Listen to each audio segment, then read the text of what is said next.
오늘은 어제의 실패와 아픔을 기억해야 할 시간이 아니라 부활의 기쁨과 내일의 승리를 확인해야 할 시간인 줄 믿습니다.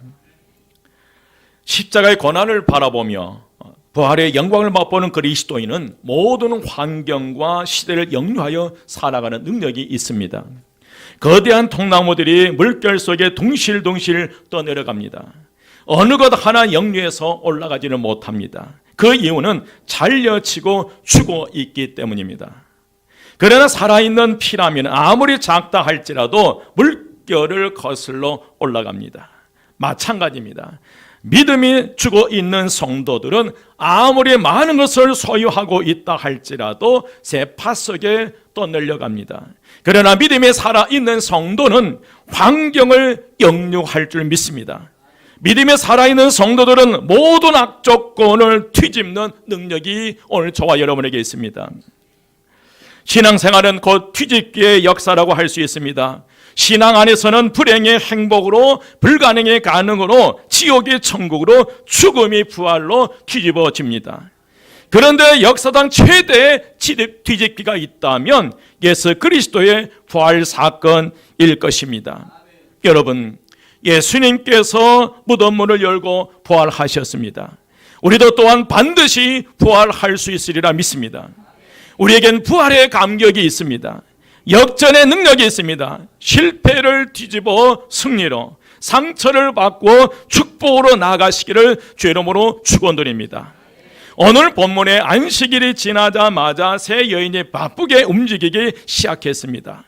그들은 바로 막달라 마리아, 야고보의 어머니 마리아, 살로메라는 여인들이었습니다. 예수께서 살아계실 때 많은 은혜와 사랑을 받았던 여인들이었습니다. 그래서 그런 이 세 여인은 예수님의 시체가 더 썩기 전에 향품이라도 그 몸에 발라드리는 마음 때문에 새벽에 바삐 움직이기 시작했습니다. 그런데 여러분, 이 일은 누가 시켜서 한 것도 아니고요, 이렇게 해야만 된다는 어떤 규정이 있는 것도 아니에요. 그러나 돌아가신 예수님을 위해 그렇게라도 하고 싶은 그 간절한 마음 때문에 그 안식 후 첫날 새벽에 이들은 바삐 움직이기 시작했습니다. 여러분, 왜입니까? 주님에 대한 사랑이 그만큼 컸기 때문에 그렇습니다. 대개 사람은 아무리 사랑해도 일단 죽으면 거의 모든 관계가 다 끝나버립니다. 하지만 이 여인들은 달랐습니다. 죽었지만 예수님을 사랑하는 마음은 여전히 그들의 마음속에 남아 있었습니다. 그래서 그 세 여인들은 사랑의 표시로 향품을 발라드리기 위해서 준비했습니다. 그리고 날이 밝기를 기다려서 다음 날 안식 후 첫날, 지금으로 말하면 주일날 새벽에 그 무덤을 향해 달려갔습니다. 그런데 이렇게 가면서도 이들의 마음속에 한 가지 부담되는 것이 있어요. 무덤 문이 돌로 막혀있기 때문에 그렇습니다. 유대인들의 무덤은 주로 바위 속에다 구멍을 뚫고 그 무덤을 만들었고요, 그리고 그 무덤 앞을 큰 돌문으로 막았습니다. 더구나 예수님의 시신을 넣었던 무덤은 예수님이 다시 살아날지 모른다는 그런 소문 때문에 군사들이 그 무덤을 지키고 있었습니다. 또 무덤 입구를 막았던 돌은 말이 돌이들 큰 바위나 다름없었습니다. 4절 하반절에 보면 그 돌이 심히 크더라라고 설명하고 있습니다. 그 큰 돌이 이 세 여인의 앞을 가로막고 있어요. 그 큰 돌을 누가 치워줄 리는 없었습니다. 그래서 그들은 가면서 외칩니다. 누가 우리를 위하여 무덤 문에서 돌을 굴려주리요. 주님께 나가야 하는데 돌문에 막혀 갈 수 없으니 과연 누가 우리를 위해서 이 돌문을 열어줄 수 있겠느냐. 여러분, 우리의 인생에 있어서도 마찬가지입니다. 우리 앞에 놓여있는 인생의 여러 가지 문제들이 돌문처럼 우리 앞을 가로막고 있습니다. 그래서 우리는 외칩니다. 누가 이 돌을 굴려주리요. 사랑하는 여러분, 인생의 짐이 너무 무거워서 쩔쩔매고 있을 때에, 마음이 아프고 고통스럽고 상처가 나서 힘들 때에, 아무도 나를 만져주지 못할 때에, 세상 모든 사람들이 나를 버린 것처럼 홀로 코덕에 젖어 있을 때, 그리고 울고 있을 때에 누가 이 상처의 돌문을 굴려주겠습니까? 인생 살아가다가 힘 얽히고 설킨 문제나 내 힘으로 해결할 수 없는 막다른 인생의 골목에 서 있을 때 누가 이 무덤의 돌문을 제거해 줄 수 있겠습니까? 죄를 짓고 쩔쩔매고 있을 때에 누가 저와 여러분의 죄짐의 돌문을 벗겨줄 수 있겠습니까? 사랑하는 여러분, 인생은 누구나 무덤 앞에서 인간의 생명을 죽음으로 삼켜버린 허무와 절망에서 누가 우리를 위하여 이 돌을 굴려줄까라는 질문을 던집니다. 그러나 그 누구도 여기에 통쾌한 답을 주지를 못합니다. 그렇게 발달한 지식도 과학도 이 돌문을 굴려줄 수 없었습니다. 이 땅의 어떤 권세도 부귀영화도 내가 걸머지고 있는 인생의 돌문을 굴려줄 수는 없습니다. 인간의 이 행복을 가로막고 있는 거대한 이 죽음의 돌문을 여러분 누가 과연 우리 앞길에 그 돌문을 제거해 줄 수 있겠습니까? 그런데 여러분 놀라운 일이 일어났습니다. 오늘 4절 말씀에 보니까 눈을 들어본 즉 돌이 벌써 뭐 하여졌으니 굴려졌으니, 돌이 벌써 굴려져 버렸습니다. 가보니 무덤 입구가 열려 있어요. 예상치 못한 일이 발생됐습니다. 누가 돌을 옮겨 주었을까? 여러분, 하나님이 하신 줄 믿습니다. 마태복음 28장 2절 말씀에서 이 장면을 이렇게 설명해요. 큰 지진이 나며 주의 천사가 하늘로부터 내려와 돌을 굴려내고 그 위에 앉았는데 하나님께서 천사를 보내서 그 돌을 굴려내 주신 줄 믿습니다. 그렇다면 여러분, 왜 하나님께서 이 돌을 옮겨 놓으셨을까? 부활하신 예수님이 이 무덤을 나가기 위해서입니까? 절대로 아닙니다, 여러분. 아무리 무덤을 큰 돌문으로 막아 놓았다 해도 부활하신 예수님께는 아무런 영향을 줄 수가 없다는 거예요. 부활하신 예수님은 무덤의 돌 때문에 갇혀 계실 분이 아니라는 사실입니다. 그렇다면 이 돌무덤을 막고 이 돌문을 왜 치우셨을까? 누구를 위해서 치워주셨을까? 여러분, 그렇습니다. 무덤을 찾아간 누구를 위해서, 여인들 위해서 그 돌문을 치워주신 줄 믿습니다. 이것은 여인들의 사랑과 믿음에 대한 응답이었습니다. 하나님께서는 이 여인들에게 예수님의 부활하신 현장을 보여주고 싶었던 거예요. 하나님은 자신을 살아가는 사람들을 끝까지 충성하는 자들을 절대로 실망시키지 않으시고 그들에게 부활의 그 현장을 보여드리고 주고 싶었던 것입니다. 그들을 위해 기적을 행하신 것입니다. 그렇다면 여러분, 하나님께서 살아가는 자녀들에게 귀하게 보신 것은 무엇일까? 바로 사랑과 믿음의 행동을 보신 줄 믿습니다. 이미 예수님께서 십자가의 죽으심을 알고도 또 그 무덤이 큰 돌로 막혀있다는 사실을 알면서도 그 발걸음을 옮기는 그 사랑하는 마음과 믿음, 그 사랑하는 마음과 믿음을 하나님께서 귀하게 보신 줄 믿습니다. 그래서 이들이 무덤을 향해 가고 있는 순간에도 하나님께서 하나님을 하고 계셨고 그 돌문을 열어주신 줄 믿습니다. 누가 봐도 그 예수님은 십자가에 죽으셨고 그리고 무덤 안에 계셨고 그 무덤, 돌무덤 앞에 큰 돌문이 막고 있을 텐데 가도 소용없다는 거예요. 아무리 가서 예수님의 시체에 향품을 발라드리고 싶어도 그 돌문이 막고 있다는 사실을 안다면 결코 그 어리석은 짓은 하지 않을 거예요. 그럼에도 불구하고 이 여인들은 그 간절한 사랑의 마음으로 행동에 옮기기 시작했고 그 무덤을 향해서 나아간 줄 믿습니다. 여러분, 주님을 사랑하는 자들 앞에 돌문이 열려 있었습니다. 주님의 사랑을 가슴에 품고 포기하지 않고 나아가는 자에게 돌문은 열리게 되어 있습니다. 처음부터 거대한 돌문이 열릴 줄 알고 간 것은 아니었습니다. 큰 돌문이 앞을 가로막고 있는 줄 알면서도 사랑과 믿음으로 나아가니 하나님께서 열어주신 줄 믿습니다. 여러분, 우리의 삶도 마찬가지입니다. 사랑하는 마음과 믿음으로 나가면 하나님께서 우리 앞을 가로막고 있는 그 장애물들을 제거해 주실 줄 믿습니다. 우리가 사랑하는 마음으로 믿음으로 나아갈 때 하나님이 역사하셔요.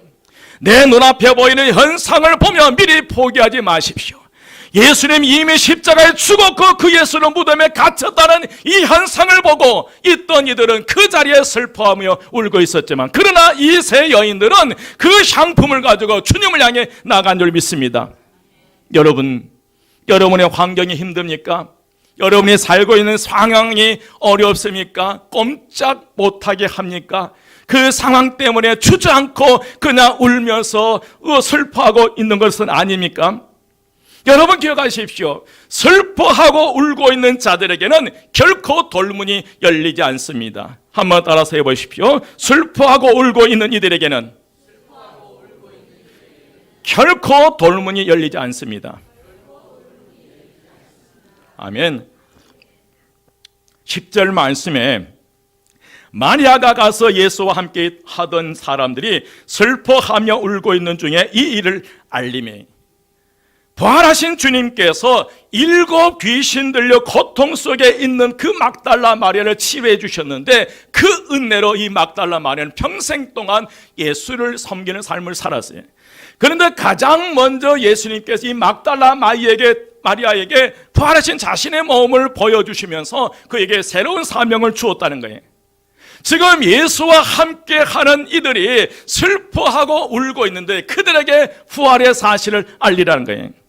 그래서 막달라 마리아는 주님께서 주신 그 사명을 부여안고 가서 그들에게 말한 거예요. 여러분, 부활하신 주님께서 이 기쁜 소식을 알리라고 말씀했는데, 그런데 여러분, 비록 예수님과 함께하던 사람이 할지라도 슬퍼하고 울고 있는 이들에게는 결코 돌문이 열리지 않습니다.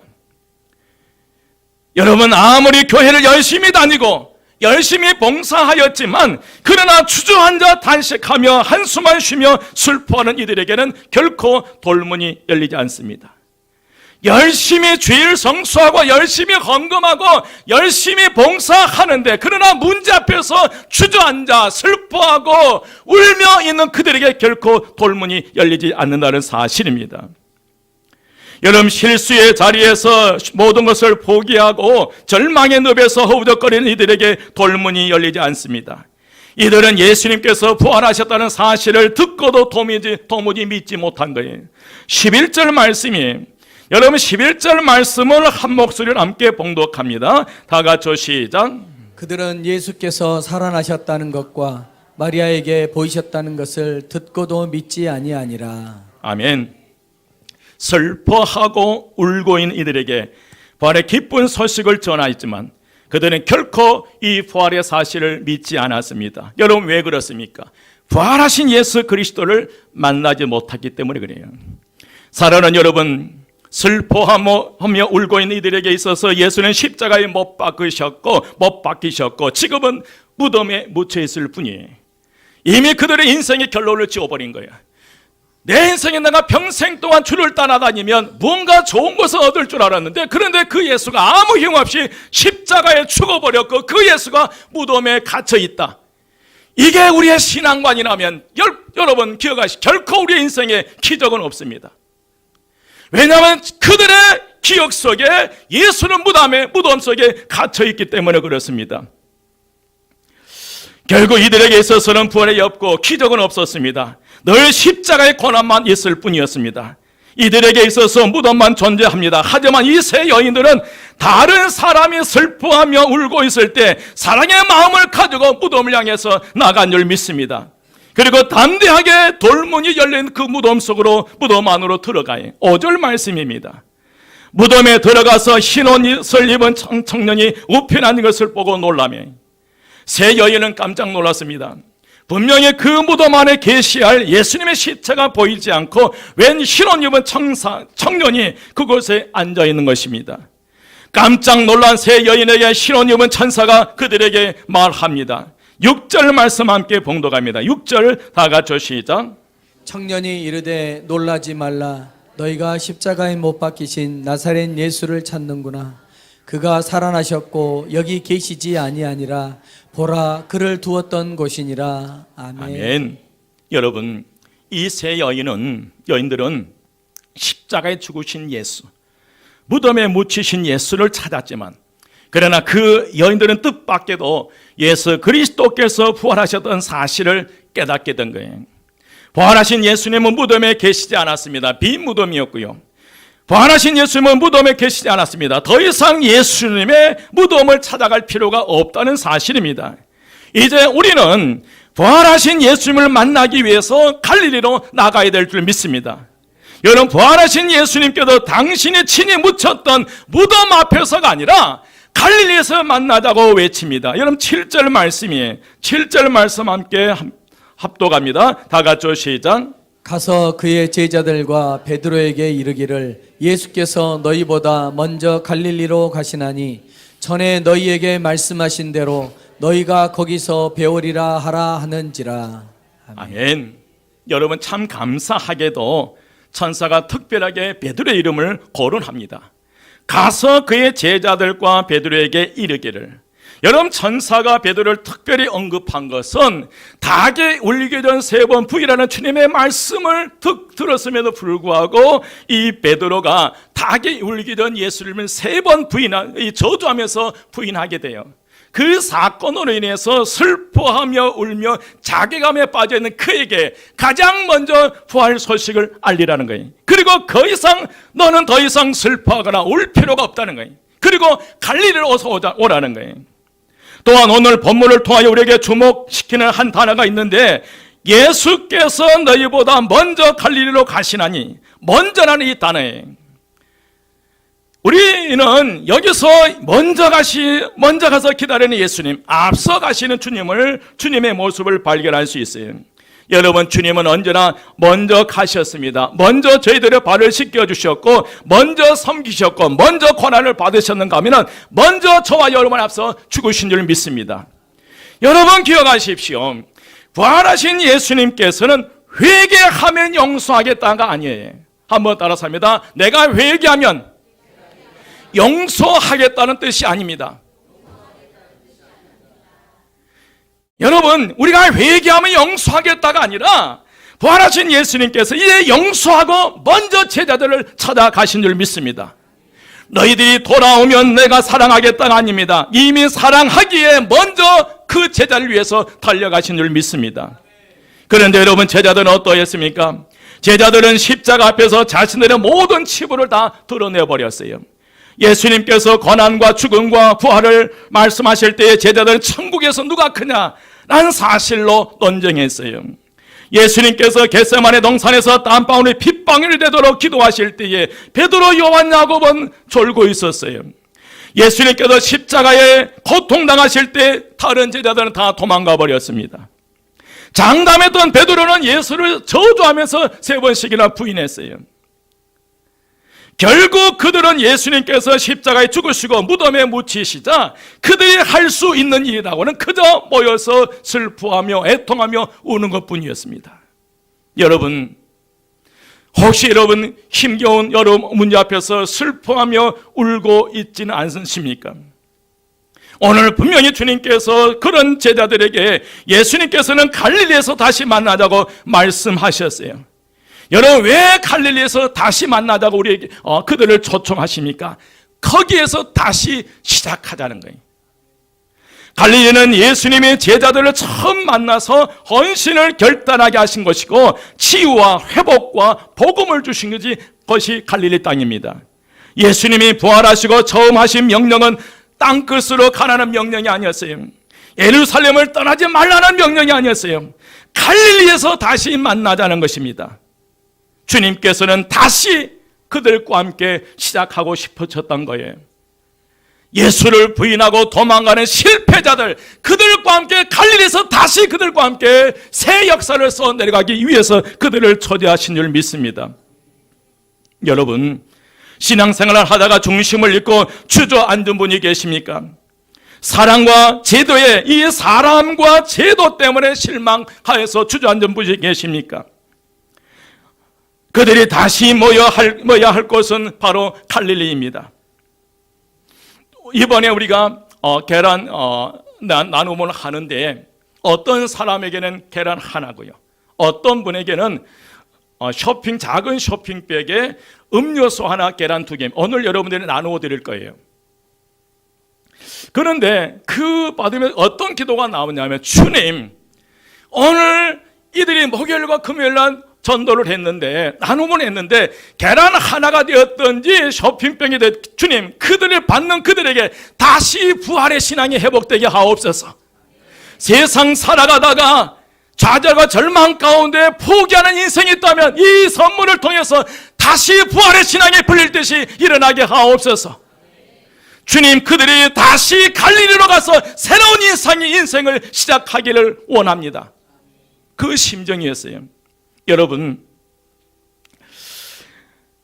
결코 우리를 포기하지 않으시며 꾸중하시기보다 사랑을 확인시키며 다시 사명을 주실 예수님께서 오늘 저와 여러분에게 갈릴리에서 만나자고 우리를 초대하고 계십니다. 여러분, 참 감사하게도 예수님께서 갈릴리에서 만나자 하셨을 때에 11 제자는 돌아왔어요.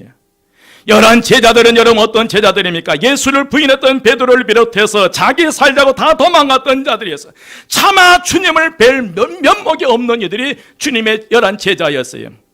그러나 예수님께서 초대할 때 그 11 제자는 돌아왔습니다. 오늘 10절과 11절 말씀에 예수와 함께 한 사람들, 그러나 예수님께서 십자가에 죽으시자 슬퍼하며 울면서 예수님께서 부활하신 사실을 전혀 믿지 않았던 이들도 갈릴리로 돌아온 줄 믿습니다.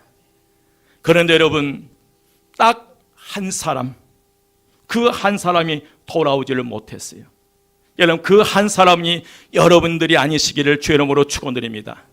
그 한 사람이 여러분의 자녀들이 아니시기를 주의 이름으로 축원드립니다. 딱 한 사람, 가룟 유다입니다. 자기 스스로 은 30에 예수를 팔았다는 부끄러움과 자괴감에 빠져 스스로 인생을 포기했습니다. 스스로 슬픔과 절망 가운데 빠져 있었기 때문에 그는 결코 주님 계신 갈릴리로 올 수 없었습니다. 우리는 결코 갈릴리로 돌아가지 못한 가룟 유다와 같은 인생의 삶을 살아서는 안 될 줄 믿습니다. 사랑하는 여러분, 주님께서 오늘 저와 여러분을 갈릴리로 초대합니다. 그런데 오늘 저와 여러분에게 있어서 갈릴리는 어디입니까?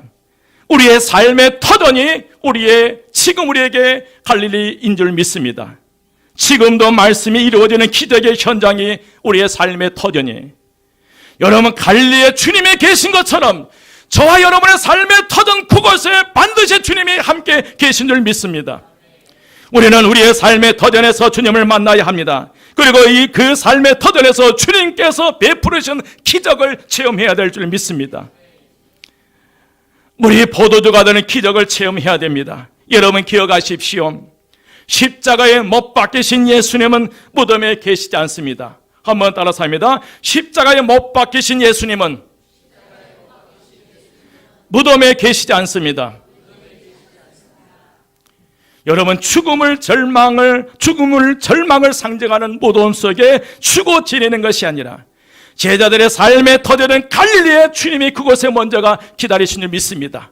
여러분, 여러분의 갈릴리는 어디입니까? 여러분의 삶의 터전은 어디입니까? 우리가 지금 예배를 드리고 있지만 지금의 순간 주님께서 여러분의 삶의 터전에서 거기에서 기적을 베풀고 계신 줄 믿습니다. 믿으시면 아멘.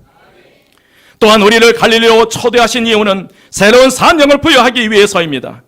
부활하신 예수 그리스도를 만나 새 생명을 얻고 사랑 가운데 살아가는 우리로 하여금 부활하신 예수 그리스도를 대신해서 우리가 헌신의 십자가를 대신 져야 할 것을 말씀하셨어요. 이제 우리가 삶의 현장에서 주님을 대신해서 헌신의 십자가를 지고 믿음으로 나갈 때인 줄 믿습니다. 우리가 믿음으로 일어나 철저하게 부활신앙으로 무장하고 앞으로 나아갈 때에 하나님께서 역사하셔서 우리 앞을 가로막고 있는 돌문을 제거해 주실 줄 믿습니다.